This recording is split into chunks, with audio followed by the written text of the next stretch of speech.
चुनावी साल में जयराम सरकार ने खोला नौकरियों का पिटारा। कैबिनेट ने दी डॉक्टरों के 500 पद भरने की मंजूरी। तबादलों से हटाई गई रोक। 10 अगस्त से विधानसभा का मॉनसून सत्र।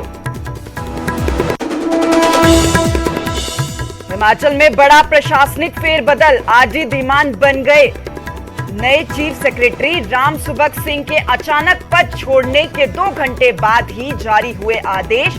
राम सुभग अब प्रधान सलाहकार।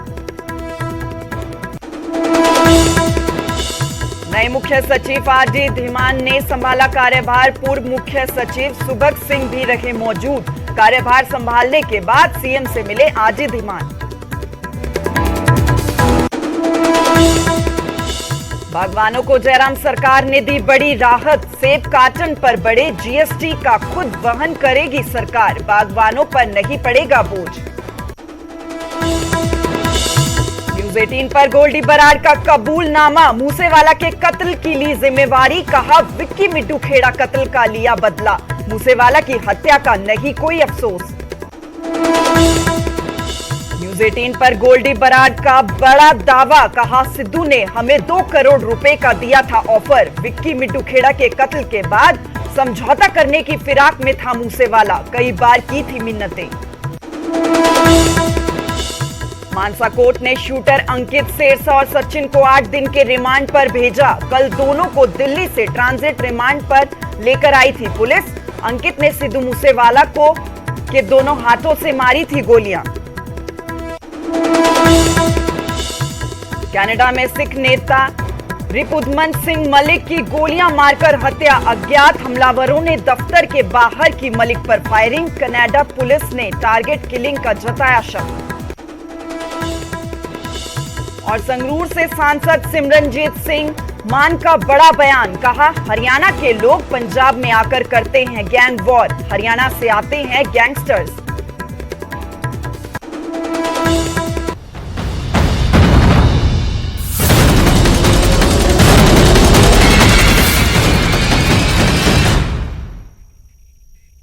नमस्कार, मैं आपके साथ श्वेता राजपूत। न्यूज 18 पंजाब हरियाणा हिमाचल आप देख रहे हैं। देवभूमि के दंगल में स्वागत है आप सभी का। हिमाचल में बड़ा प्रशासनिक फेरबदल देखने को मिला। राम सुभग सिंह ने कैबिनेट मीटिंग के बाद अचानक ही राज्य के चीफ सेक्रेटरी पद से इस्तीफा दे दिया। चीफ सेक्रेटरी के अचानक इस्तीफा देने से राज्य की अफसरशाही में हलचल मच गई। इसके करीब 2 घंटे बाद यानी करीब 10 बजे आरजी धीमान को राज्य का नया चीफ सेक्रेटरी बनाए जाने के ऑर्डर जारी किए गए। 1988 बैच के आईएएस अधिकारी आरजी धीमान अब प्रदेश के नए मुख्य सचिव बनाए गए हैं। मुख्यमंत्री जयराम ठाकुर के नेतृत्व वाली मौजूदा बीजेपी सरकार में राज्य का चीफ सेक्रेटरी बनने वाले रामदास धीमान 7वें ब्यूरोक्रेट है। इससे पहले राज्य में किसी भी सरकार के 4.5 साल के कार्यकाल में इतने चीफ सेक्रेटरी नहीं बदले गए।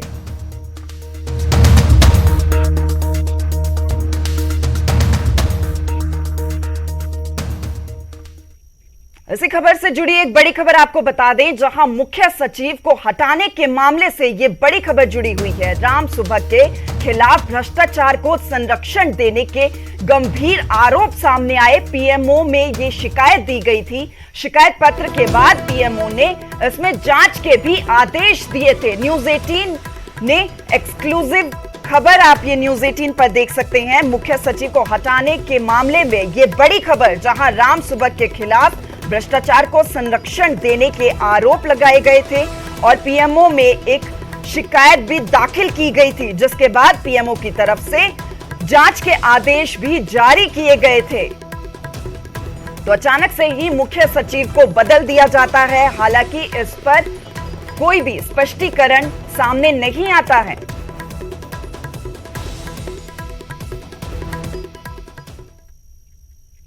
तो नए मुख्य सचिव आरजी धीमान ने अपना कार्यभार संभाल लिया है। राज्य सचिवालय में उन्होंने अपना कार्यभार संभाला। पूर्व मुख्य सचिव राम सुभग सिंह भी इस दौरान मौजूद रहे। कार्यभार संभालने से पहले उन्होंने सीएम से भी मुलाकात की थी। तो बड़ी खबर, नए मुख्य सचिव आरजी धीमान ने अपना कार्यभार संभाल लिया है। रात को ही नया मुख्य सचिव हिमाचल में बनाया गया। राज्य सचिवालय में आज उनकी तरफ से कार्यभार संभाल लिया गया है। मुख्य सचिव, पूर्व मुख्य सचिव राम सुबग भी इस दौरान मौजूद रहे और अपना कार्यभार संभालने से पहले आजिज धीमान ने मुख्यमंत्री जयराम ठाकुर से भी मुलाकात की थी। तो हिमाचल में नया मुख्य सचिव बनाया गया है आजिज धीमान को। रात को ही इसके आदेश जो हैं वो आए थे और आज राज्य मुख्य सचिवालय में उन्होंने अपना कार्यभार संभाल लिया।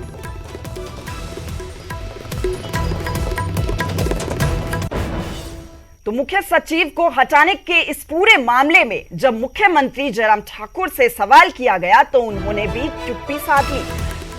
मुख्य सचिव पर पूछे सवाल से मुख्यमंत्री जयराम ठाकुर भी बचते हुए नजर आए। हिमाचल कौशल विकास निगम के कार्यक्रम में मुख्यमंत्री पहुंचे थे, जहां कैबिनेट मंत्री रामलाल मारकंडा भी मौजूद रहे। लेकिन मुख्य सचिव जो बदला गया है, रातों रात मुख्य सचिव को बदल दिया जाता है।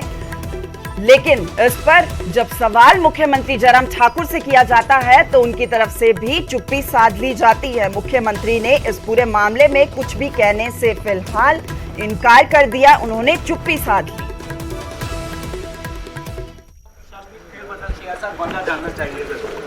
मिलेंगे अभी।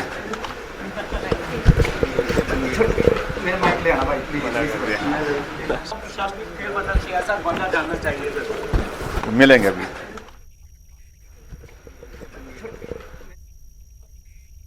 चलिए सीधा हमारे संवाददाता रणबीर सिंह हमारे साथ लाइव जुड़ चुके हैं, वहीं आपको लिए चलते हैं। रणबीर, अब मुख्यमंत्री जयराम ठाकुर से जब इस पर सवाल किया गया कि आखिर मुख्यमंत्री से जब इस बारे में सवाल हुआ कि मुख्य सचिव को क्यों बदला गया तो उस पर उन्होंने चुप्पी साध ली है। फिलहाल क्या कुछ जानकारी है आपके पास? जी श्वेता, देखिए न्यूज 18 ने ही सवाल थोड़ी देर पहले मुख्यमंत्री से किया था। यहाँ हम पीटरहॉफ के बाहर हैं, ये आपको तस्वीरें दिखाएं कि यहाँ पर कौशल विकास निगम का कार्यक्रम चल रहा है और मुख्यमंत्री अभी जो है इस कार्यक्रम में मौजूद है। इस कार्यक्रम के बाद हम एक बार फिर से कोशिश करेंगे मुख्यमंत्री से पूछने की कि आखिर क्यों इतना बड़ा फेरबदल किया गया है, क्यों जो है मुख्य सचिव को हटाया है। लेकिन देखिए अगर इसकी पृष्ठभूमि में जाए, देखिए जब न्यूज 18 ने भी खबर की थी, जो बजट सत्र हुआ था उसके बाद, और जिस तरह से भ्रष्टाचार को संरक्षण देने के गंभीर आरोप जो है राम सुबग सिंह पर लगे थे, तो उस वक्त विपक्ष भी आक्रामक मोड में था और लगातार हमले जो है सरकार पर किए जा रहे थे। उस वक्त जो है काफी दबाव में सरकार थी। मुख्यमंत्री ने जो है जांच के आदेश इसमें दिए हैं और ये भी जानकारी है कि इस मामले की जांच जो है विजिलेंस कर रही है। जांच में क्या कुछ निकल कर आता है वो तो अलग बात है, लेकिन यहाँ पर यह देखना काफी अहम होगा कि अगर मुख्यमंत्री की तरफ से इस पर क्या जवाब दिया जाता है कि क्या एडजस्टमेंट की कहीं बात थी, क्या नौकरशाही के भीतर कोई ऐसी बात थी। और जैसे कि जानकारी लगातार आ ही रही थी कि बहुत सारे जो भाजपा के विधायक हैं, सत्ताधारी दल के विधायक हैं, वो नाराज चल रहे थे, कुछ अफसर नाराज चल रहे थे, मंत्री नाराज चल रहे थे। तो ये प्रक्रिया रातों रात नहीं हुई है। लेकिन एक सवाल यहां पर ऐसे उठता है कि एकदम ऐसे क्या हुआ कि कैबिनेट बैठक हुई और उसके बाद पूरा घटनाक्रम सामने आता है। तो बहुत सारे सवाल इसमें हैं। जहां तक एक बात मुख्य तौर पर यह भी मानी जा सकती है, जो चिट्ठी हमारे हाथ में आई थी, पीएमओ की तरफ से जो चिट्ठी आई थी, जांच के आदेश उसमें दिए गए थे, तो जाहिर सी बात है उसमें नैतिकता भी बनती है कि अगर सवाल उठते हैं किसी के कार्य प्रणाली पर, भ्रष्टाचार को संरक्षण देने जैसे गंभीर आरोप लगते हैं, तो जाहिर सी बात है कि आप जो है उसमें खुद सामने आते और कहते कि इसमें ये हुआ, लेकिन वो सब नहीं हुआ, हटाया नहीं गया। विपक्ष लगातार जो है दबाव बना रहा था लेकिन नहीं हुआ। थोड़ा समय सरकार ने जरूर लिया और अब पिछले कल जिस तरह से ये आदेश जारी किए गए, हटा दिया गया है। और बड़ी बात इसमें जो सुबह के समय श्वेता आपसे जब चर्चा हो रही थी, तो ये बड़ी बात है कि इसी सरकार में ये 7वें मुख्य सचिव हैं। तो जाहिर सी बात है कि अंदर खाते क्या कुछ होता होगा, क्या सरकार सही तरीके से डिसीजन नहीं ले पाती या फिर पूरी एक्सरसाइज नहीं की जाती कि किस तरह से जो है हमें अपनी जो नौकरशाही है उसको रखना है, कौन किस पद पर जाएगा। अब उन्हें प्रधान सलाहकार बना दिया गया है।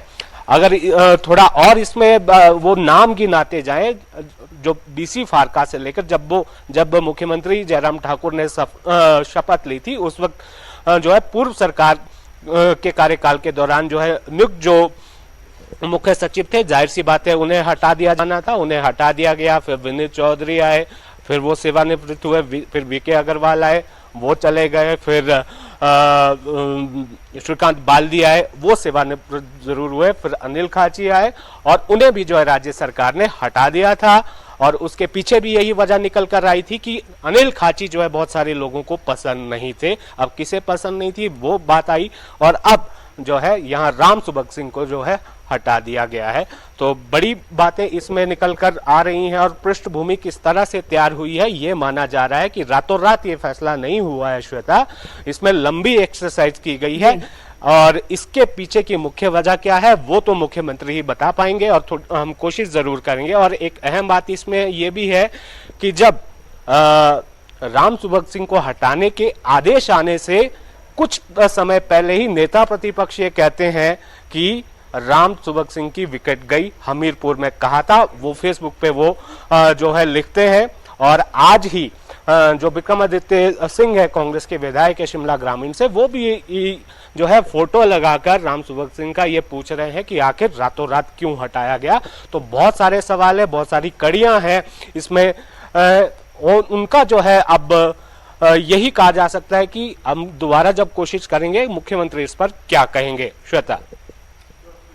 बिल्कुल रणबीर, मुख्य सचिव का बदलना एक वाकई में बड़ा प्रशासनिक फेरबदल है। साथ ही अब विपक्ष की तरफ से भी सवाल खड़े किए जा रहे हैं, पूछा जा रहा है कि आखिर क्यों अचानक से ही मुख्य सचिव को बदला गया, और इस बार ही इस सरकार में ही बार बार मुख्य सचिवों को क्यों बदला जा रहा है। अब चुनावी साल है, अचानक से ही मुख्य सचिव को बदल दिया जाता है, तो कई सवाल रणबीर यहां पर खड़े होते हैं। जाहिर सी बात है श्वेता, देखिए चुनावी साल है, कोई भी दल जो है चुनावी साल में जब सत्ता में होता है खासकर, वो ऐसा कोई जोखिम नहीं लेना चाहता कि उनके किसी नेता पर, किसी मंत्री पर या विधायक पर किसी तरह के कोई आरोप लगे, तो जाहिर सी बात है उसका मैसेज जो है गलत जाता है। राम सुभग सिंह जो उस वक्त मुख्य सचिव थे, उन पर कुछ एक आरोप लगे, हालांकि आरोपों में कितनी सच्चाई है ये तो कहा नहीं जा सकता, वो जांच का विषय है। लेकिन एक जो है विपक्ष को बड़ा हथियार जरूर यहाँ पर मिल गया था। अब यहाँ पर चुनावों से ठीक पहले कोई बड़ा संदेश या तो राज्य सरकार ने दिया है। भाजपा का जो शीर्ष नेतृत्व है, जाहिर सी बात है कि बिना डिस्कशन के ये सब नहीं हुआ होगा। मुख्यमंत्री ने जाहिर सी बात है कि ये प्रेरोगेटिव उनका जरूर है, लेकिन सलाह मशवरा जरूर जो है किया होगा।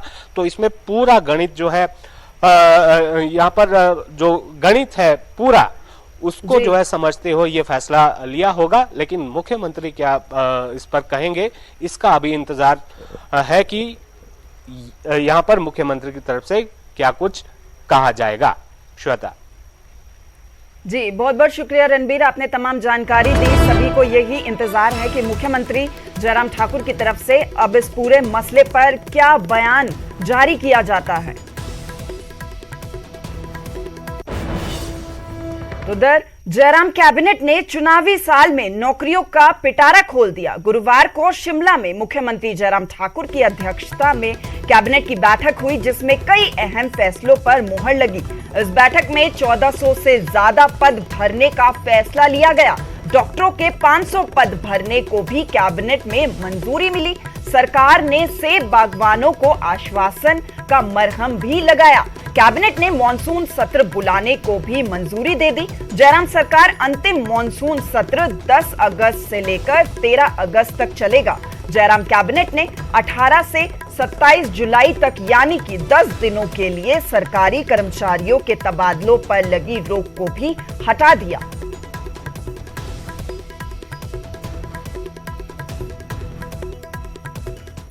तो काटन के दाम बढ़ने से परेशान बागवानों को सरकार ने बड़ी राहत दी है। हिमाचल सरकार ने सेब काटन पर बढ़ाए 6% जीएसटी को खुद ही वहन करने का बड़ा फैसला लिया, यानी कि बागवानों को पहले की तरह सेब काटन पर 12% जीएसटी देना होगा।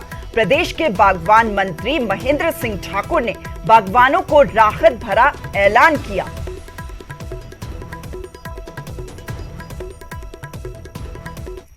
फैसला लिया गया है जो कि एक सर्वसम्मति बनी है बागवानों के बीच में और सरकार के बीच में। वो सबसे बड़ा फैसला है जो जीएसटी 12% से बढ़कर के 18% हुआ था, उस 6% को अब हिमाचल प्रदेश सरकार जो है एक बहुत बड़ी राहत के रूप में हिमाचल प्रदेश सरकार उस अमाउंट को जो है वो वहन करेगी। तो उसमें सबसे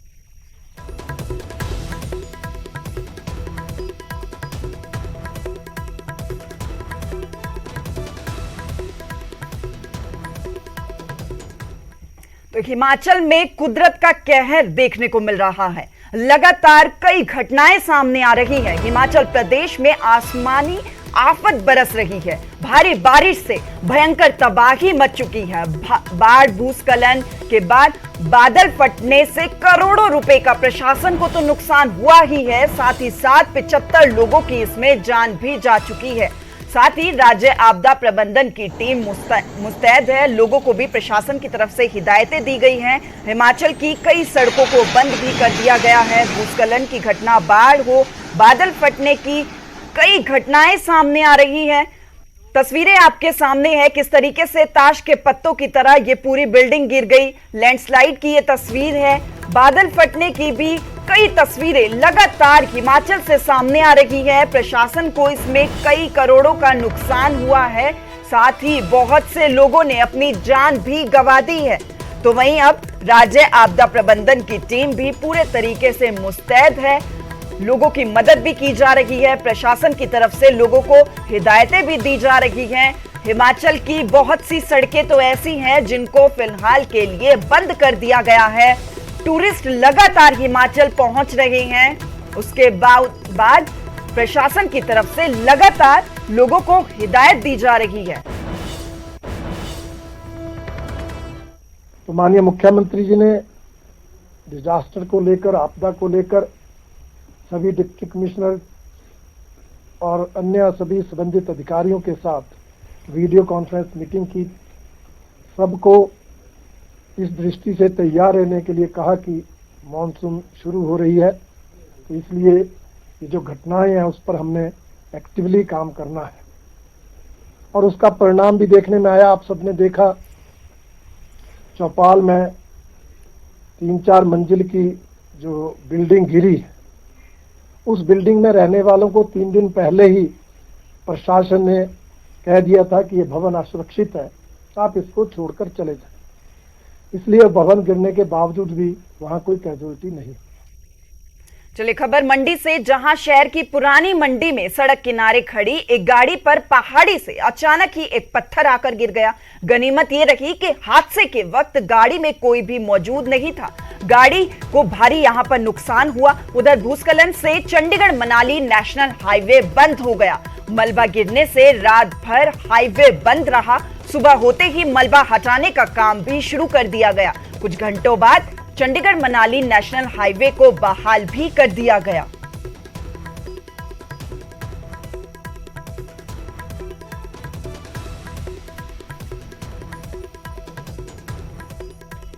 तो मॉनसून में लगातार बारिश ने कांगड़ा के लोगों की चिंताएं बढ़ा दी है। नदी नाले खड्डे सब उफान पर हैं। नदी नालों के किनारे रहने वाले लोगों का दिन का चैन और रातों की नींदें उड़ गई है। कांगड़ा में बारिश के बाद के हालात डराने वाले हैं। यहां का जायजा हमारे सहयोगी विचित्र शर्मा ने लिया।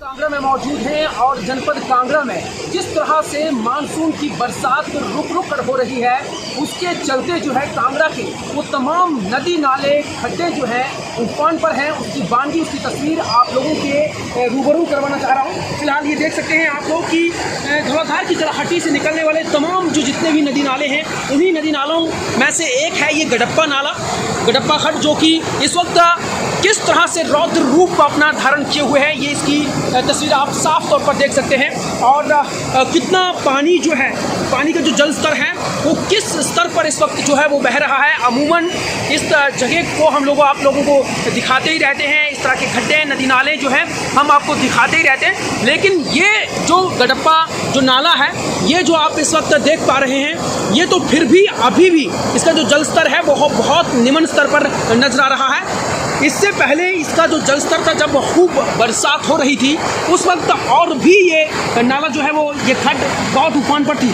ठीक, आप थोड़ा सा मैं कहूँगा कि कैमरामैन को कि थोड़ा सा जूम इन करके दिखाएं कि ये देख सकते हैं आप ऊपर, आप देखें कि ये जो रोड जा रहा है, ये लिंक रोड जो जा रहा है, ये जो केंद्रीय विद्यालय है कांगड़ा का, उसके लिए जा रहा है, केंद्रीय विद्यालय गोजू के लिए ये रोड जा रहा है। और इसमें सुबह से लेकर शाम तक जो आवाजाही है वो होती रहती है। स्कूली छात्र, छोटे बच्चों से लेकर बड़े तक, यानी +2 तक जो छात्र हैं वो यहीं से आवाजाही करते हैं। तो बारिश का कहर हिमाचल के साथ साथ हरियाणा पर भी देखने को मिल रहा है। गोहाना की बात करें तो यहाँ नई सब्जी मंडी में तेज आंधी और भारी बारिश की वजह से सब्जी मंडी में 2 लोहे के शेड गिरने से 2 लोगों की मौत हो गई, जबकि 17 लोग यहां पर गंभीर रूप से घायल हो गए। हादसे के बाद गोहाना के स्थानीय कांग्रेस विधायक जगबीर मलिक और बरौदा विधायक इंदुराज नरवाल ने दुर्घटना स्थल का जायजा लिया। दोनों ने इसे प्रशासन की लापरवाही बताया। वहीं बीजेपी प्रदेश अध्यक्ष ओम प्रकाश धनखड़ ने भी सब्जी मंडी का दौरा किया। धनखड़ ने इसे प्राकृतिक आपदा बताया।